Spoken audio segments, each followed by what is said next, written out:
la Fundación Segundo Paso para Nuestra América y el Centro de Estudios para la Comunicación Social y Tecnologías Libres de la Universidad Bolivariana de Venezuela presentan Tercer Seminario Internacional, la batalla comunicacional en América Latina, del 27 al 29 de junio de 2022. Construyamos juntas y juntos un nuevo modelo comunicacional emancipador, nuestroamericano y global. Buen día, compañeras, compañeros, hermanos, hermanas de América Latina y el Caribe, de donde quieran que nos estén viendo revolucionarias y revolucionarios del mundo, en esta hora, como siempre, compleja para quienes libramos una lucha por la independencia y la emancipación de nuestros pueblos del imperialismo. Hablaré en unos 20 minutos acerca de lo que se ha denominado la batalla comunicacional y la necesidad del campo revolucionario de, en el marco de ese concepto, pasar de fase, saltar a una etapa nueva, cambiar de fase. Ya sabemos que no siempre aquello que se llama la batalla comunicacional fue tan importante para los movimientos revolucionarios y en esta lucha antiimperialista como lo es hoy. Alguna vez lo fue la reflexión en torno a los modos de lucha violenta, pacífica, insurreccional, preinsurreccional, al tipo de organización que teníamos que tener, organizaciones de masa, la vanguardia, escuelas o organizaciones de cuadro, etc. Se nos iba la vida en ello. Hoy en día se nos va la vida en responder comunicacionalmente ante las agresiones imperialistas. Nuestros máximos dirigentes, Hugo Chávez, por ejemplo, lo sabía muy bien. Él sabía perfectamente la importancia que tenía esto en la lucha revolucionaria. Más de una vez él dijo, tanto en privado como en público, que la comunicación es la falla tectónica de la revolución. No tengo dudas de que el comandante Chávez estaba ya desarrollando antes de su muerte lo que podemos denominar un pensamiento comunicacional propio. Lamentablemente su desaparición física no permitió que lo desarrollara a plenitud, pero nos dejó las bases sentadas para, sobre su lucidez, avanzar en esto. También Fidel, ya en los años 90, antes de Internet, nos habló de la batalla de las ideas y la importancia que ella tenía. Para ser justos también, mucho antes Martí decía que de pensamiento es la guerra mayor que se nos hace, ganémosla también con pensamiento. Todos esos ya eran grandes pensadores y grandes lucideces de nuestros máximos dirigentes en torno a la importancia que tiene lo comunicacional, no dicho exactamente así, pero hoy en día lo podemos denominar con ese adjetivo en la lucha política. Y para ser históricamente justos, tal vez el primero, junto con Martí, fue Lenin, quien hace más de 100 años, en un duro combate para convencer a sus camaradas acerca de la importancia crucial en esa época del diario, del periódico, en la lucha revolucionaria, publica en 1901, un año antes de esa famosa obra ¿Qué hacer?, que es de 1902, publica en 1901 la obra ¿Por dónde empezar? Y ahí hace Lenin una cosa interesante, porque señala que el carácter de la lucha y sus métodos no están resueltos, y propone algo, y propone que la creación de un periódico debe ser una tarea incesante para que la organización revolucionaria opere con mayor solidez. Incluso define al periódico como, y eso es interesante, fíjense, como un organizador colectivo, y da la metáfora del andamiaje en una construcción en obra. Él dice que tal como en una construcción en obra hay un andamiaje en torno a la obra en construcción que comunica a los trabajadores unos con otros. En torno a una misma construcción, el periódico puede cumplir la misma función. Esta analogía, esta convicción de que el periódico puede facilitar las relaciones entre los distintos constructores y ayudar a distribuir la tarea, la retoma un año después en la obra ¿Qué hacer?, profundiza ahí su reflexión y reafirma su convicción de que la creación de un periódico es un punto de partida, y esto es importante, es un punto de partida para el movimiento revolucionario. El diagnóstico como punto de partida. Como izquierda revolucionaria, tanto con Lenin, pero con lo que hemos hecho hasta el día de hoy, tenemos un punto de partida. Y ese punto de partida, en el marco de la batalla comunicacional, es el diagnóstico. Nuestros diagnósticos, en general, en torno a la batalla comunicacional, se han mostrado acertados. Nuestros diagnósticos en torno a la batalla comunicacional nos permiten ya caracterizar, conceptualizar, entender e interpretar muchas acciones comunicacionales del enemigo. Hoy ya no miramos con ingenuidad las redes sociales. Tenemos claro que la promesa libertaria de Internet se quedó en eso, se quedó en promesa. Hemos detectado bien las alianzas globales de las corporaciones mediáticas. Hemos acumulado experiencia y sabemos que a la hora decisiva, por ejemplo, nos pueden apagar digitalmente.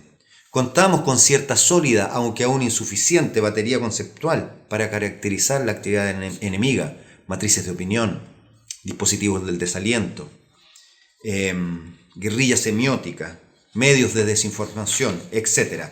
Se ha avanzado bien en el diagnóstico y en la denuncia. Tenemos un punto de partida. Complementemos ese punto de partida con lo que decía el comandante Chávez el 2010. Esto es guerra comunicacional y al pueblo hay que darle cañones fuertes donde el enemigo es fuerte. Por lo tanto, tenemos por dónde empezar, veamos ahora qué es el punto de partida, cómo proseguir. Antes de eso, la debilidad superestructural nuestra. Carecemos, mejor dicho, tenemos como campo revolucionario que reconocer que hay una debilidad superestructural que nos afecta. Esa debilidad superestructural tiene que ver fuertemente, no únicamente, pero fuertemente con lo comunicacional. Una dimensión ideológica, cultural, superestructural en la que hemos sido débiles, no solo por la evidente y objetiva asimetría de la batalla, también hemos sido débiles ahí por razones propias, por a veces pereza intelectual propia, a veces falta de creatividad propia y porque nos quedamos demasiado en el diagnóstico, que además, como recién veíamos, es un diagnóstico muy centrado en qué hace el enemigo, es decir, es enemigocéntrico. Al quedarnos en eso, la creatividad intelectual no la hacemos tributar hacia nuestras propias acciones, a mirarnos hacia nosotros mismos. Es decir, tenemos que dar un salto para hacer dialogar ricamente el diagnóstico con el quehacer que nos decía Lenin. Eso implica necesariamente mirarnos y por lo mismo ampliar nuestra heurística. Pasar de fase. Tener dos centralidades en nuestra praxis político-comunicacional. El enemigo, pero también nosotros y nosotras. Levantar categorías propias. Lenin ya lo decía, sin teoría revolucionaria no hay acción revolucionaria. Y viceversa. Jamás se insistirá lo suficiente sobre esta idea, decía Lenin. Lo mismo vale para la batalla comunicacional. Nos faltan conceptos. Nos faltan categorías conceptuales. Se ha avanzado poco desde lo que podríamos llamar la Escuela de Frankfurt en los años 30, 40 y la Escuela Latinoamericana de la Comunicación en los años 60, 70. Se ha avanzado poco. Avancemos. Demos un salto, es urgente, pero hagámoslo con categorías conceptuales propias y operativas. Propias significa que tengan que ver con la reflexión que estamos generando nosotros, los y las revolucionarias, en torno a la batalla comunicacional antiimperialista. Y operativas significa que tienen que ser categorías conceptuales que nos permitan, nos sirvan guiar nuestra acción político-comunicacional. Si no guían nuestra lucha, no nos sirven. Si no son operativas, es decir, si no permiten ejecutar tareas, se vuelven posmodernas, se vuelven fluidas, etéreas, es decir, buenas para nada, para enfrentar la real y brutal realidad a la que nos enfrentamos hoy en día en nuestra América. Hablemos pues de categorías que orientan, en tanto no dejan la pregunta ¿qué hacer? Sin respuestas. Ya contamos con algunas categorías operacionales, ya las dije, ¿no? Matrices de opinión, manufacturación del consenso, dispositivos del desaliento, medios de desinformación, pero como ya también dije, son categorías muy enemigocéntricas. Avancemos en categorías propias que no solo sean enemigocéntricas. Pasemos de fase. Pero para pasar de fase en esta lucha político-comunicacional, tenemos que saber enriquecer la lucha con nuestra propia acción ofensiva, contraofensiva, sustentada en categorías operacionales propias. ¿Qué hacer? Ya hemos definido el punto de partida. Lo hicimos con Lenin. Nos centramos y nos apoyamos en Martí, en Fidel y en Chávez también para ello. Sabemos que tenemos la necesidad de dotarnos de un armazón conceptual propio, cuyo andamiaje está en construcción. Retomamos la metáfora del andamiaje de Lenin. Y hay algunas cosas que sí ya podemos identificar, que sí podemos hacer, que son propias, que nos permiten y de alguna manera nos orientan para pasar de fase en la lucha político-comunicacional, en la batalla comunicacional. Una, estudiar nuestras experiencias comunicacionales propias. Puede parecer obvio lo que acabo de decir, pero no lo es tanto si observamos la discusión, la reflexión y la producción mayoritaria del campo revolucionario, que suele centrarse, como ya lo he dicho varias veces en esta exposición, en el enemigo. Tenemos un déficit evidente e inocultable respecto a la reflexión, debate e investigación, estudio, a meterle inteligencia, ¿no es cierto?, a nuestras propias experiencias comunicacionales. Por ejemplo, ¿cómo ha hecho Venezuela para resistir el ataque mediático comunicacional más brutal y sofisticado del que se tenga memoria en el siglo XX y XXI contra un país? Más prolongado, más tecnológicamente sofisticado. ¿Cómo ha logrado tener el chavismo comunicadores, iniciativas comunicacionales, medios propios, que además muchos de ellos son exitosos, en medio de todo este asedio comunicacional? O para el caso de Cuba, ¿qué pasó entre julio y noviembre del 2021 del año pasado?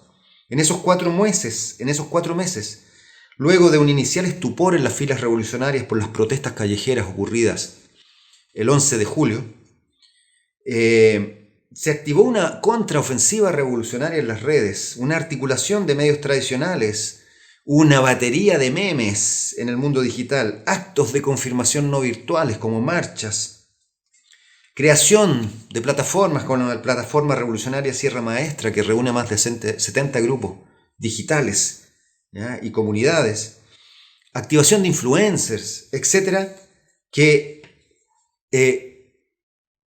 pararon, comunicacionalmente hablando, la ofensiva contrarrevolucionaria de una manera sorprendente, que hay que estudiar.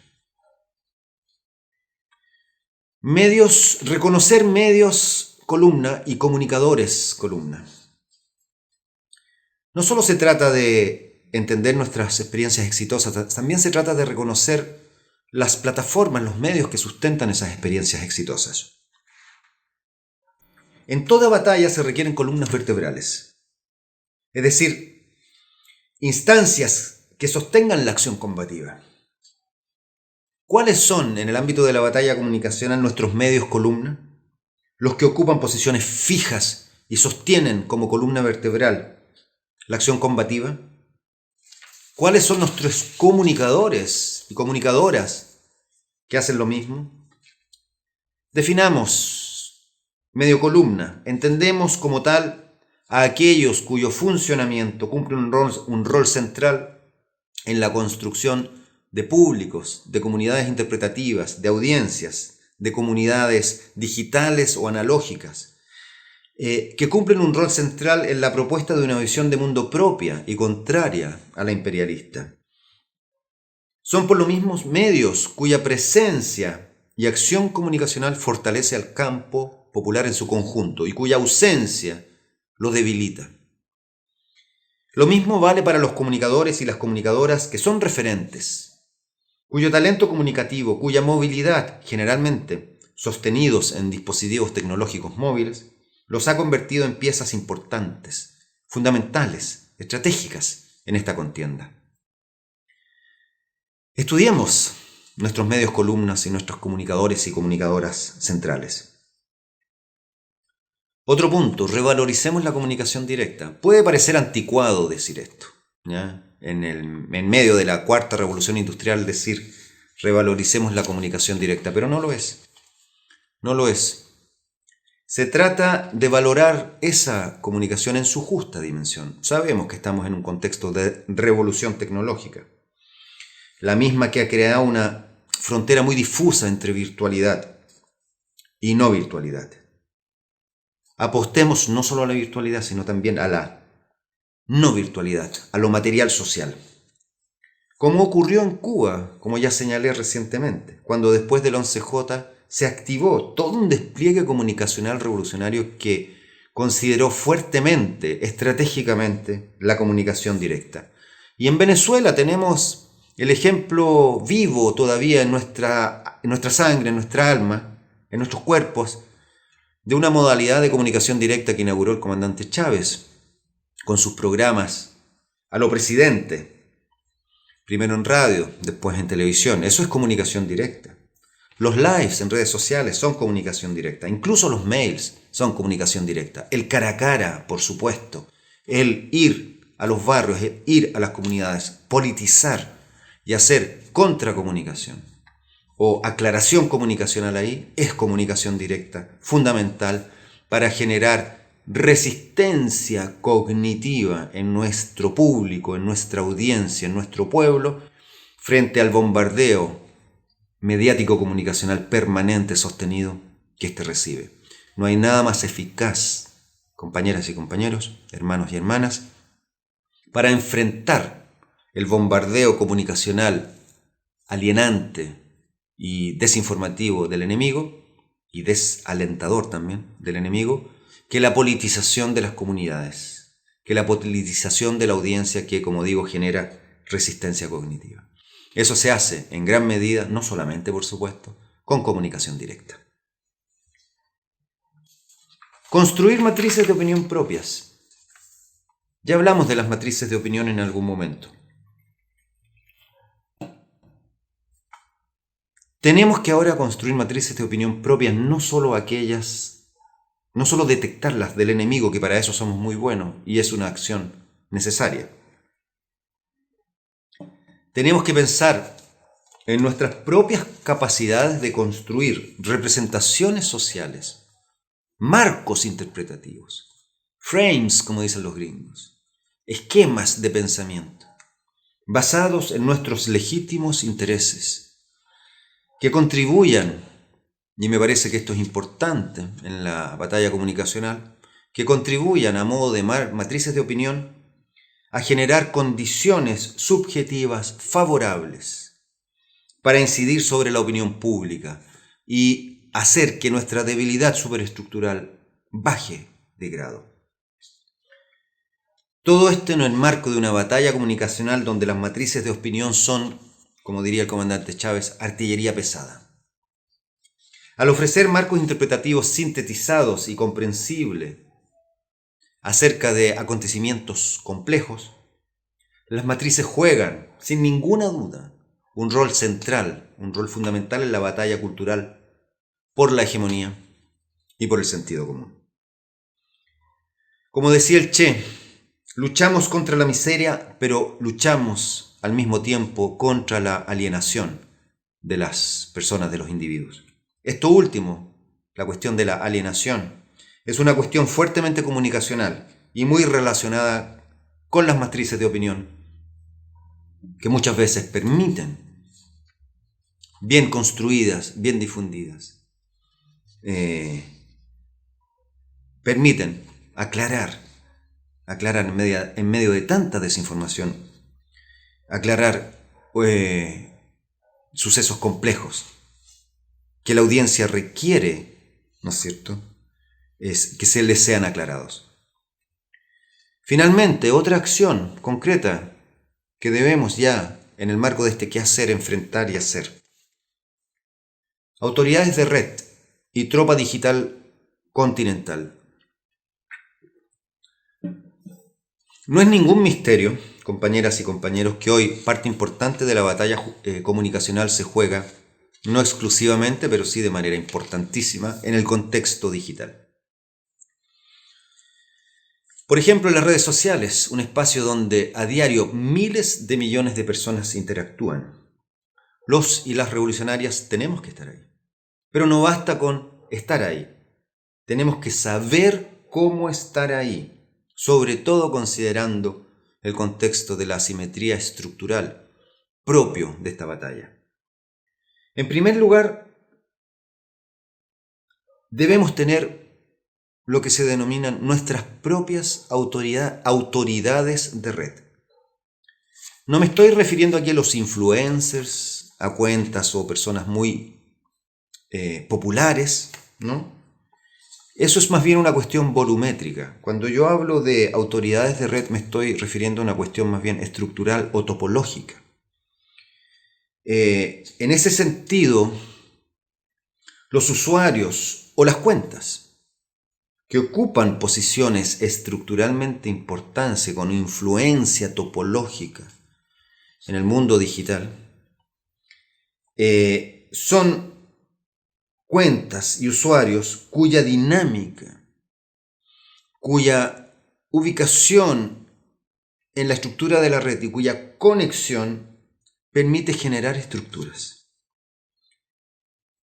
Y eso a su vez nos permite crear y soñar con, aunque yo creo que ya está en construcción, una tropa digital latinoamericana que le dé visibilidad y ahora sí, potencia volumétrica a nuestras estructuras de red. De modo tal que lo volumétrico y lo estructural se potencien unas con otras. Finalmente, el punto de llegada.